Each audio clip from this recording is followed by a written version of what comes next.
Okay, we will start off in Edge. So, once you have found the web page you want to share, you want to head to the top right side of your screen and click the three dots. Now you want to head down the list until you find the Share button.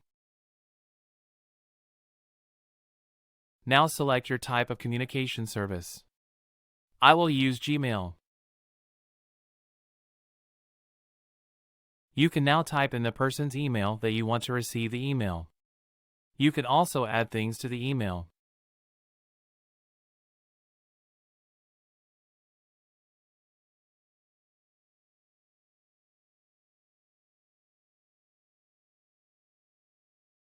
Always remind them to subscribe.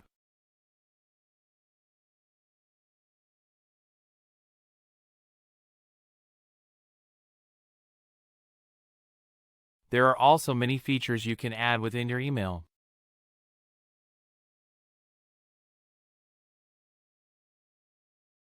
Now you can send it. Now we are in Google Chrome, and it is very similar to Edge. But instead of clicking the on three dots, you want to press this arrow icon. And, of course, just like Edge, you can select your different communication services.